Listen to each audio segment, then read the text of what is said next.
কাছে কোনো মুমিন মুসলিম নাই। সবকিছু আল্লাহ থেকে আসে। দোয়া আল্লাহর জন্য করবেন, নামাজ আল্লাহর জন্য, সবকিছু ইবাদত আল্লাহর জন্য, দ্বীনি ইলম অর্জন আল্লাহর জন্য। প্রতিটা কাজের করার আগে নিয়াত ফিক্স করবেন, কেন করব? পরকালীন স্বার্থ থাকলে করব, না হলে করব না। কেন তুমি টিকটকে যাবা না? কারণ পরকালীন কোনো স্বার্থ নাই। কেন তুমি ফ্রি মিক্সিং অ্যাফেয়ার্সে যাবা না? কারণ পরকালীন কোনো স্বার্থ নাই। কেন মদ খাবা না? পরকালীন কোনো স্বার্থ নাই। কেন মিউজিকে যাচ্ছ না? কারণ পরকালীন কোনো স্বার্থ নাই। কেন তুমি এই যে সুদ খাবা না? কারণ পরকালীন কোনো স্বার্থ নাই। যে কাজে পরকালীন কোনো স্বার্থ নাই, সে কাজে কোনো মুমিন মুসলিম নাই। কেন নামাজ পড়বো? কারণ পরকালীন স্বার্থ আছে। কেন রোজা রাখবো? পরকালীন স্বার্থ আছে। কেন আমি হালাল বিয়ে করব, হারাম জেনায় যাব না? পরকালের স্বার্থ আছে। কেন আমি যাকাত দিব, ব্যবসা করব, সুদ খাবো না? কারণ পরকালের স্বার্থ আছে। কেন ইসলামের দাওয়াত দিব? পরকালের স্বার্থ আছে। কেন হাদিস প্রচার করব? কারণ পরকালের স্বার্থ আছে। ইসলামের জন্য সবর করব কেন? পরকালের স্বার্থ আছে। পরকালের স্বার্থ যেখানে, মুসলিম সেখানে। পরকালীন স্বার্থ নাই, আন্ন নাই। প্রত্যেকটা কাজ করার আগে নিয়তটা ফিক্স করতে হবে। পরকালের কোনো স্বার্থ আছে? যদি বলে হ্যাঁ আছে, তাহলে করবে। স্বার্থ নাই, আমি নাই। কোনো ফুজুল কি বাত বা ফাহেসা কোনো কাজ, এসব কাজে আমরা নাই, বিকজ এগুলোতে কোনো পরকালীন স্বার্থ নাই। ব্যাস, আমাদের জীবনের প্রতিটা মোমেন্ট, প্রতিটা সেকেন্ড আল্লাহর দেয়া দান। আমি নিজের ইচ্ছা মতো এটাকে অপব্যয় করতে পারি না। হ্যাঁ, আপনি মিউজিক শুনতে চান, আপনি সং পছন্দ করেন, আপনি নাশিদ শোনেন, ইসলামিক নাশিদ শোনেন, ওখানে আপনার ইমান একটু দীপ্ত হবে, পরকালীন স্বার্থ আছে। আপনি নিজের যৌন চাহিদাকে দমন করতে পারছেন না, হালালভাবে বিয়ে করে নেন। বিয়ে করার পর আপনি যত ইচ্ছা স্ত্রীকে মহব্বত করেন, প্রত্যেকটা মহব্বতে নাকি পাবেন। এমনকি স্ত্রীর দিকে নেক নজরে তাকাবেন, তাতেও নাকি। তার মুখে খাবার তুলে দেবেন, তাতেও নাকি। তার হাত ধরে হাঁটবেন, তাতেও নাকি। তাকে নিয়ে রাত্রে চাঁদ দেখবেন, তাতেও নাকি। আপনি আপনার নিয়ত থেকে চেঞ্জ করেন, কাজের ডাইরেকশন চেঞ্জ করেন। পরকালের স্বার্থ থাকলে করবো, না হলে করবো না। আপনি পছন্দ করেন ঘুরে বেড়াতে, আল্লাহর দিনের দায়ী হয়ে ঘুরে বেড়ান না, সমস্যা কি? আল্লাহর জমিন ঘুরে দেখেন, এইসব অবান্তর কাজে লিপ্ত না থাকে আল্লাহ পাকের নিদর্শনগুলো ঘুরে দেখেন, আপনার ইমান বাড়বে ইনশাল্লাহ। আপনার সংস্কৃতি ভালো লাগে, ইসলামিক সংস্কৃতি মেনে চলেন। আপনি কবিতা লিখতে ভালোবাসেন, ইসলামিক কোনো কবিতা লেখেন। আপনি উপন্যাস পড়তে ভালোবাসেন, ইসলামিক কোনো উপন্যাস পড়েন। আমি বলছি না এগুলোর বাইরে কোনো পড়াশোনা করা যাবে না, এমনটা আমি কিন্তু বলছি না। আমি বলছি আপনি আপনার পুরো কাজটাকে আগে ফিক্স করবেন, পরকালের কোনো স্বার্থ আছে কি নাই। যদি হ্যাঁ দেখা যায় হ্যাঁ পরকালের স্বার্থ ঠিক আছে, অবশ্যই করেন, কোনো সমস্যা নেই। আল্লাহ পাক বোঝার তৌফিক দান করুন। তো দেখুন প্রিয় ভাইরা, শিরকের পাপে যাওয়া যাবে না। এই শিরকের পাপ না থাকলে আমল নামায় ইনশাআল্লাহ আমরা জান্নাতে যাব এবং কবরের উত্তর দিতে পারবো ইনশাআল্লাহ। মান রব্বক, উত্তর পাস ইনশাআল্লাহ। তারপরে কি? মাদিনুক। এক কথায় ইসলামের অনেক বিধিবিধান আছে, নামাজ, কালিমা, সওম, যাকাত, হজ সব আছে। আমর বিল মারুফ, নাহি আনিল মুনকার, পিতামাতার খেদমত, প্রতিবেশীর অধিকার, স্ত্রীর অধিকার, তারপরে সন্তানদের অধিকার, যাকাত সবকিছু আছে। এখন যদি ইসলামের কিছু অংশকে মেনে নেন, কিছু অংশকে না মানেন, এটা কিন্তু কুফরি। ইসলামের কিছু অংশকে মানছেন, কিছু অংশকে মানছেন না, এটা কিন্তু কুফরি। ইসলামের পরিপূর্ণ বিধানটাকে যদি মেনে চলেন, ইনশাআল্লাহু আযজা ওয়া জাল আপনি মাদিনুক উত্তর দিতে পারবেন। আপনি আমল করতে পারেন না পারেন, মনে করেন আপনি আমল করতে পারছেন না, কিন্তু আপনি আকীদা পোষণ করছেন যে হ্যাঁ ইসলামে যা আছে আমি সবকিছু মেনে চলি, কিন্তু হয়তো আমল করতে গিয়ে আমি পারছি না। আমি হয়তো নামাজ 5 ওয়াক্ত পড়তে হয়, আমি জানি, আমি মানি, কিন্তু আমার মাঝে মাঝে মিস হচ্ছে, মাঝে মাঝে আমি জামাত মিস করে ফেলছি। আপনি মানেন যে সওম রাখতে হয়, মাঝে মাঝে আপনার সওম মিস হয়ে যাচ্ছে, কিন্তু আপনি বিশ্বাস করেন যে হ্যাঁ আপনি সওম রাখতে হয়, আপনার আকীদা ঠিক আছে। আপনি যাকাত দেন নাই এতদিন, কিন্তু আকীদা রাখেন হ্যাঁ দিতে হয়, আমি সুযোগ পেলে দিয়ে দিব। এই যে কনসেপ্টটা ক্লিয়ার রাখা যায় না, ইসলামের বিধানগুলো প্রতিটা আমি মানি মন থেকে, হয়তো আমল করতে গিয়ে আমি পেরে উঠতেছি না বা হয়ে উঠছেন।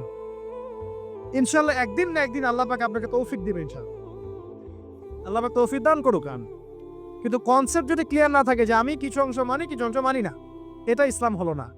উদখুলু ফিস সিলমি কাফা, পরিপূর্ণরূপে ইসলামে প্রবেশ করেন। দিনই বোন অনেকে আছে পর্দা হয়তো করতে পারছে না, কিন্তু মনে করে, বিশ্বাস করে যে পর্দা করতে হয়, এটা ফরজ। ইনশাআল্লাহ আল্লাহ চাইলে ওকে একদিন তৌফিক দিবে ইনশাআল্লাহ। হয়তো এখন মুখ খোলা আছে, হয়তো বা আগে গেঞ্জি টি শার্ট পরে ঘুরতো, এখন সেলোয়ার কামিজ পরছে, ঢিলে ঢালা জামা পরছে, এখনো বোরখা পরছে না। ওকে তুচ্ছ তাচ্ছিল্য করার দরকার নাই আপাতত। ওকে আরো আরো বুঝান, আরো নরম হন, আরো বুঝিয়ে সুঝিয়ে ইসলামের দিকে আনার চেষ্টা করেন। এতদূর এসেছে, ওই পর্যন্ত যাবে ইনশাআল্লাহ। কারণ ও বিশ্বাস করে হ্যাঁ পর্দা করতে হয়, আমি মানি পর্দা করতে হয়, কিন্তু আমি এখন করতে পারছি না, ইনশাল্লাহ করব, আল্লাহ পাক চাইলে তৌফিক দিবেন ইনশাআল্লাহ। তো এই যে বিষয়টা, যে ইসলামকে মনে আগে ধারণ করা, যে না আমি মানি ইসলামের প্রত্যেকটা বিধান ঠিক আছে।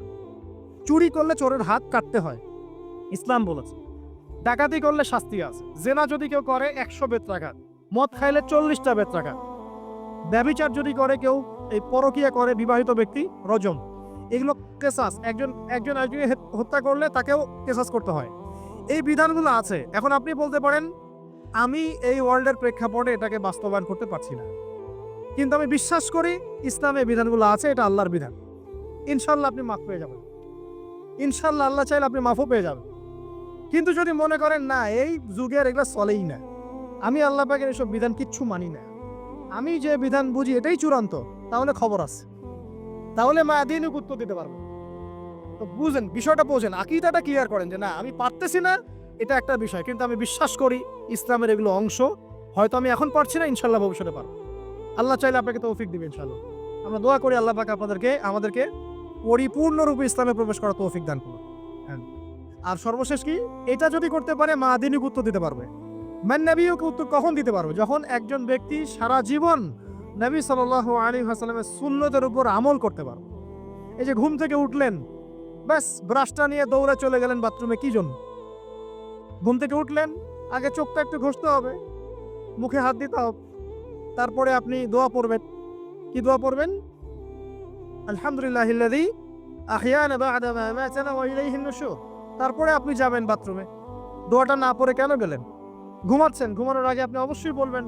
ঘুমানোর আগে একদম একটা গান শুনে, একটা গার্লফ্রেন্ডের সাথে 10টা মিনিট কথা বলে হ্যাঁ জান রাখি, ব্যাস, তারপরে ঘুমিয়ে গেলেন।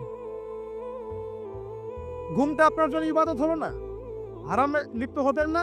আল্লাহুম্মা বিইসমিকা আমুতু ওয়া আহইয়া পড়তেন, সূরা মুলক পড়তেন, সূরা কাফিরুন পড়তেন, সূরা ফালাক নাস ইখলাস পড়তেন, ঘুমিয়ে যেতেন। পুরো ঘুমটাই ইবাদত, পুরো ঘুমটাই নাকি ঘুমিয়ে আছেন নাকি পাচ্ছেন? আপনি ইচ্ছাকৃতভাবে আপনার আমলটা নষ্ট করলেন। ইস্তেঞ্জা করতে গেছেন, ইস্তেঞ্জা করতে গিয়ে গান শুরু করে দিল বাথরুমে। বাথরুম সিঙ্গার আছে না কিছু? বাথরুমে গান গাওয়ার জায়গা নাকি? তো ওখানে গান শুরু করলো। বাথরুমে গান গাবেন কেন? আপনি ঢোকার সময় বলবেন কি, বিসমিল্লাহ আল্লাহুম্মা ইন্নী আউযু বিকা মিনাল খুবসি ওয়াল খাবাইস। এরপর ইস্তেঞ্জা করবেন, তারপরে আপনি গুফরানাকা বলে বের হয়ে আসবেন। পুরো ইস্তেঞ্জার সময়টুকু নাকি? নামাজ পড়তে দাঁড়িয়েছেন, এখানে রিয়া কোনো লৌকিকতা থাকবে না, লোকজন আমাকে দেখছে আমি ভালো করে নামাজ পড়ি, এমন থাকবে না। নামাজে দাঁড়িয়েছেন আল্লাহর জন্য খালেস। এখন আল্লাহ আপনার মাঝখানে আর কেউ নাই, আল্লাহ আপনার মাঝখানে আর কেউ নাই। এমনকি যা ইচ্ছা তাই নামাজ পড়বেন? একদল বের হয়েছে এখন দেখি 2 ওয়াক্ত নামাজ পড়ে। তাদের বক্তব্য হচ্ছে যে 5 ওয়াক্ত নামাজ নাকি কোরআনে নাই, আর ওরা খালি কোরআন মানে, হাদিস নাকি মানে না। কত যে ফেরকা এখন বের হয়েছে আল্লাহ ভালো জানে। 5 ওয়াক্ত নামাজ কোরআনে নাই বলে, সুবহানাল্লাহ। তো 2 ওয়াক্ত নামাজ পড়ে। এখন নামাজ কি মন গরম ভাবে পড়লেই হবে? ফজরের নামাজে দাঁড়িয়েছেন, ফজর নামাজ কয় রাকাত? 2 রাকাত। এখন আমি যদি বলি নামাজ তো ভালো কাজ, 2 এর জায়গায় 4 পড়লে কি সমস্যা ফজরে? যদি এমনটা বলি হবে? কেন হবে না? কারণ নবী সাল্লাল্লাহু আলাইহি ওয়াসাল্লাম 2 পড়েছেন, আমাকে 2 পড়তে হবে, সিম্পল। 4 পড়লে আপনার নামাজ বাতিল। ফজরের নামাজ 4 রাকাত পড়লে নামাজ কি বাতিল হবে না? মাগরিবের নামাজে দাঁড়িয়েছেন, 3 রাকাত নামাজ। কারণ আপনি মনে চিন্তা করছেন না 3 এর জায়গায় আমি 4 পড়বো, 5 পড়বো। নামাজ তো ভালো জিনিস, বেশি করলে কি সমস্যা? সবকিছু বেশি করতে হয় না। রাসূলুল্লাহ সাল্লাল্লাহু আলাইহি ওয়াসাল্লাম যা দিয়েছেন তাই করতে হয়। এর নাম সুন্নত। বাইরে গেলে হবে কি? বেদাত। প্রত্যেকটা কাজ খেয়াল করতে হবে। তো প্রত্যেকটা আমল এভাবে। নামাজ, এই যে রোজা রাখবেন, রমজান মাসে রোজা রাখলে এটা ফরজ। আর আপনি চিন্তা করেন রোজা তো ভালো জিনিস, আমি রমজানেও রাখবো, শাবান পুরো 2 মাসে রাখবে, হবে? দেখেন নফল বিষয়টা আলাদা, আমি ফরজের কথা বলছি। কেউ যদি মনে করে ফরজ রোজা আমি 2 মাসে রাখবো, রমজানও রাখবো, শাবানও রাখবো, রোজা ভালো জিনিস করলে কি সমস্যা হবে? হবে না। এভাবেই হজ করতে হয় ওইখানে আরাফার মাঠে। আপনি মনে করেন কুড়িগ্রামে হজের একটা জায়গা বানাইলাম আমরা, মনে করেন কথার কথা, এমনও কিন্তু জায়গা আছে মানুষ অন্য জায়গায় হজ করে, কিন্তু আপনি ভাবছেন এমনি বলছি। এমন অনেক ফেরকা আছে মুসলিমদের মধ্যে, মুসলিম নামধারী, এগুলো মুসলিম না, হজেরও জায়গা বানাইছে আলাদা, ওখানে হজ করে, ওখানে তাওয়াফ করে। এখন হজ যেখানে করতে হবে ওখানে না করে যদি এখানে করি হবে? হবে না। যাকাত দেওয়ার একটা লিমিট আছে, এইটুক দিতে হবে। আপনি এখন কম দিলেন হবে, আবার দিলেন না আমি একদম বেশি দিয়ে ফাটায় ফেলাবো একেবারে, সেখানে হবে? এই জিনিসগুলো খেয়াল রাখতে হবে যে আমাদের এক কথায় নবী সাল্লাল্লাহু আলাইহি ওয়াসাল্লামের সুন্নাহটা মেনে চলা। আমলের ক্ষেত্রেও একইভাবে আপনার অর্থনৈতিক জীবনেও নামাজ রোজা হজ জাকাত আপনার পারফেক্ট। এবার আপনি এসেছেন অর্থনীতির ক্ষেত্রে, এসে মাশাআল্লাহ দাড়ি টুপি জুব্বা নিয়ে মাপে কম দিচ্ছেন, চলবে?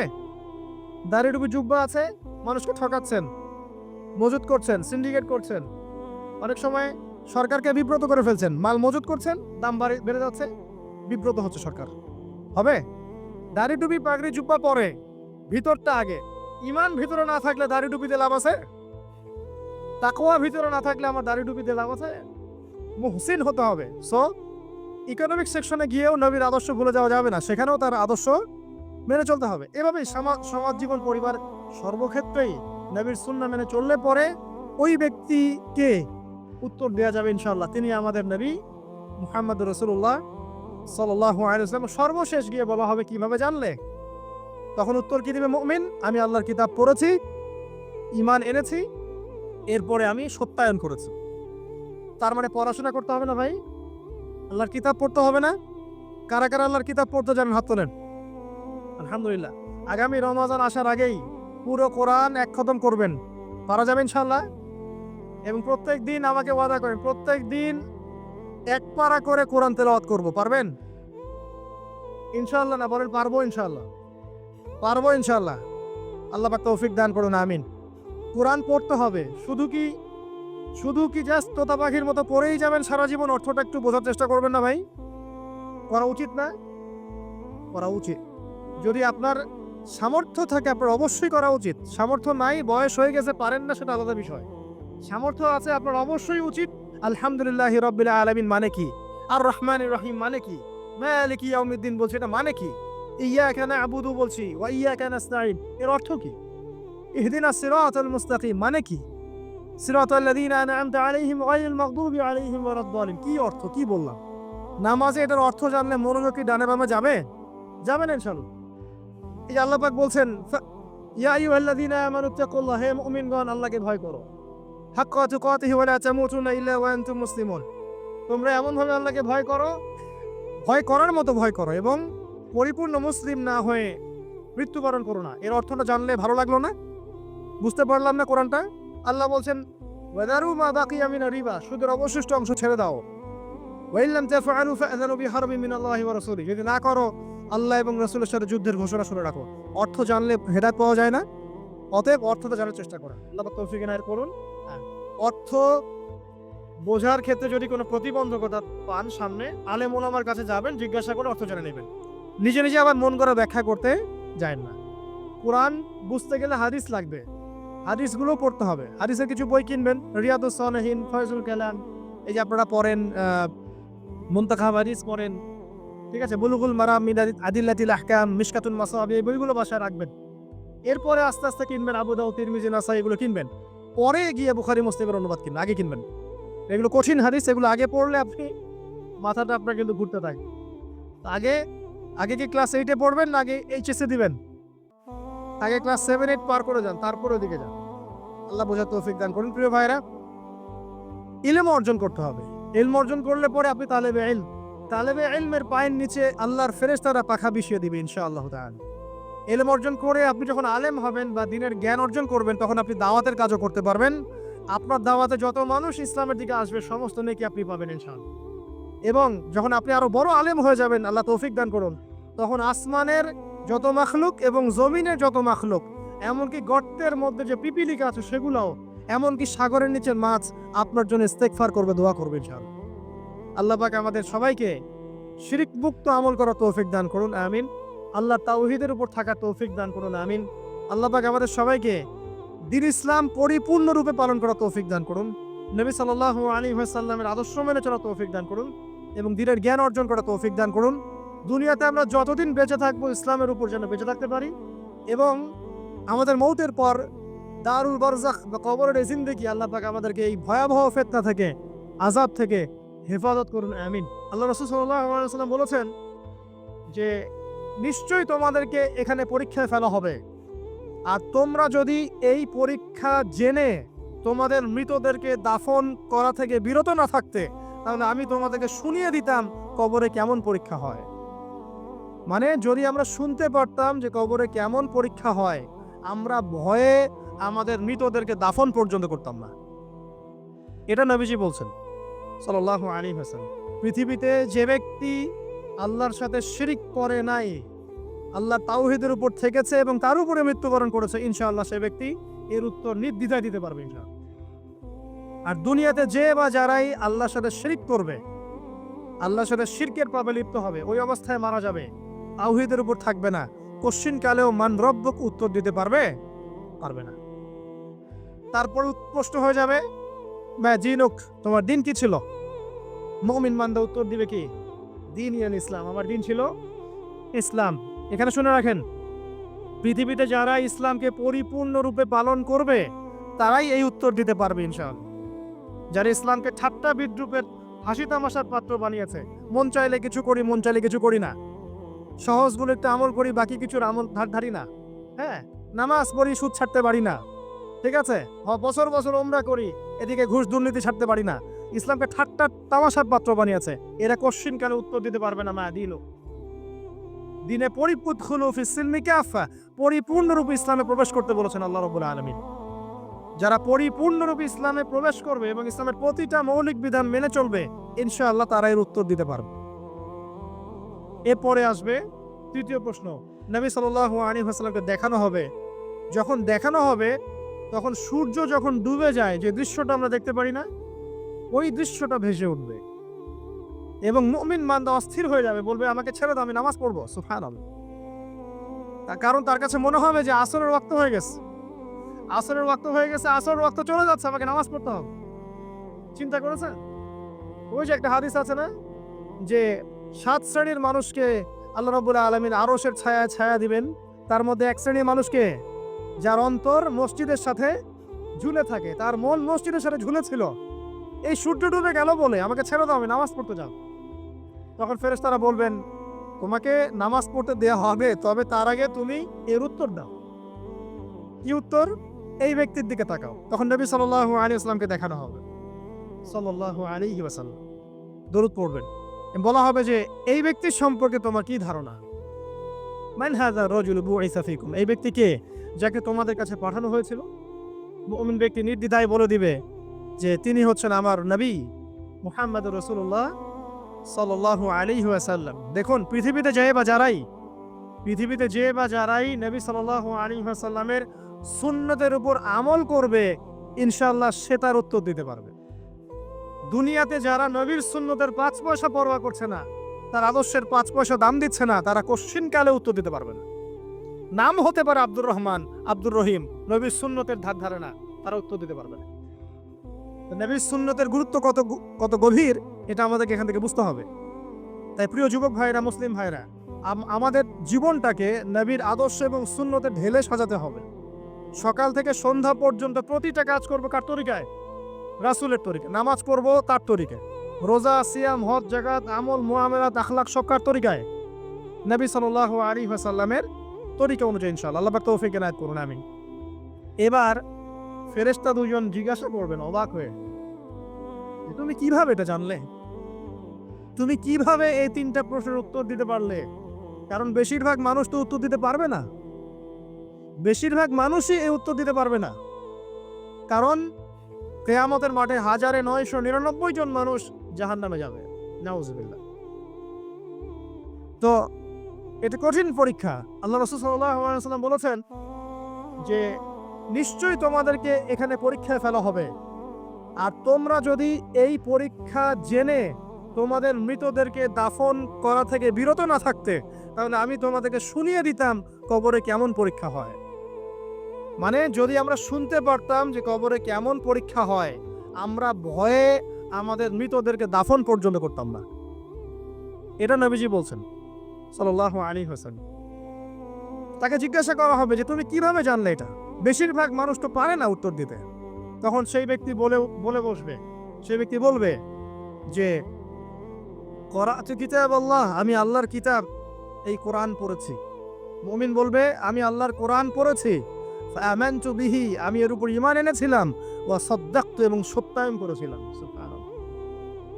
অতএব দুনিয়াতে যারা দ্বীনের জ্ঞান অর্জন করছে না, কোরআন পড়ছে না, হাদিস পড়ছে না, পড়াশোনার চেষ্টা করছে না, জানার চেষ্টা করছে না, কবরে পাওয়ার পর ডিফিকাল্ট আছে। এটা একটা অন্যতম প্রশ্ন। আমরা কিন্তু মনে করি 3টা প্রশ্ন হচ্ছে, আসলে প্রশ্ন হচ্ছে কয়টা? 4টা। 3টার পরে আরো একটা এক্সট্রা। কিভাবে জানলে? তখন উত্তর দিচ্ছে, আমি আল্লাহর কিতাব পড়েছি, ঈমান এনেছি, সত্যায়ন করেছি। সুবহানাল্লাহ। নবী সাল্লাল্লাহু আলাইহি ওয়াসাল্লাম হাদিসের পরের অংশে বলছেন যে যখন কাফের বান্দাকে উঠানো হবে, তখন ডানেও কিছু নাই, বামেও কিছু নাই, সামনে পিছনে কিচ্ছু নাই। মাথার দিক থেকে ফেরেশতারা চলে আসবেন, উঠিয়ে বসানো হবে, প্রশ্ন করা হবে, কে তোমার রব? একটাই উত্তর, লা আদরি, আমি জানি না। নাউজুবিল্লাহ। কি তোমার দিন? লা আদরি, আমি জানি না। এই যে আল্লাহর তো খবর নাই, আল্লাহ পাকের বিধান মেনে চলার কোনো খবরই নাই, পরোয়াই নাই। সে জানবে কিভাবে ইসলাম কি জিনিস? সে জানবে কিভাবে আল্লাহ কি জিনিস? ও তো আল্লাহকে চিনেই না। দিব্যি বলে বেড়াচ্ছে মহাবিশ্ব সৃষ্টি হয়েছে বিগ ব্যাং থেকে, আল্লাহ বলে কেউ নাই। মানুষ সৃষ্টি হয়েছে বান্দর থেকে, নাউজুবিল্লাহ। মানুষ তো আল্লাহকে চিনছে না। এখনো মানুষ মনে করছে যে আল্লাহ বলতে কেউ নাই। এবং এই মুক্ত চিন্তার নামে, বাক স্বাধীনতার নামে নাস্তিকতার যে চর্চাটা বেড়েছে বাংলায়, এটা আশঙ্কাজনক। বড় বড় বিশ্ববিদ্যালয় থেকে পড়ে আসছে, অনেক সময় দেখলাম বড় বিশ্ববিদ্যালয়ের প্রফেসর, সে বলছে যে মহাবিশ্ব বিগ ব্যাং দিয়ে সৃষ্টি হয়েছে, সৃষ্টিকর্তা নাই এখানে। তো মুসলিম বিজ্ঞানীর একটা কথা বলতেন যে মানুষ বিজ্ঞান সম্পর্কে অল্প জানলে নাস্তিক হয়ে যায়, আর অনেক গভীর জ্ঞান অর্জন করলে আল্লাহর কাছে আত্মসমর্পণ করে।